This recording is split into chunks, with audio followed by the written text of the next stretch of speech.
RAB, police ও আনসারের নতুন পোশাক নির্ধারণ করা হয়েছে বলে জানিয়েছেন স্বরাষ্ট্র উপদেষ্টা লেফটেন্যান্ট জেনারেল অবসরপ্রাপ্ত মোহাম্মদ জাহাঙ্গীর আলম চৌধুরী। সোমবার সচিবালয়ে আইনশৃঙ্খলা সংক্রান্ত উপদেষ্টা কমিটির বৈঠকে নতুন রঙের পোশাক নির্ধারণ করা হয়। উপদেষ্টা বলেন, পোশাকের সিদ্ধান্ত হয়ে গেছে।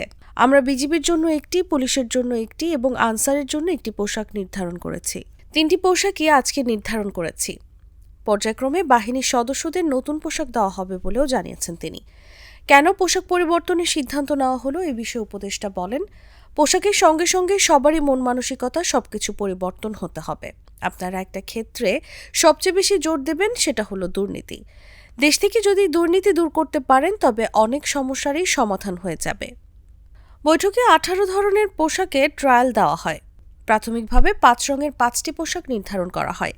পরে সেই 5টির মধ্য থেকে 3টি পোশাক নির্বাচন করে কমিটি। পুলিশের পোশাকের রং আয়রন, র্যাবের পোশাকের রং গ্রিন অলিভ, আনসারের পোশাকের রং গোল্ডেন হোয়াইট বলে স্বরাষ্ট্র মন্ত্রণালয় থেকে জানানো হয়েছে।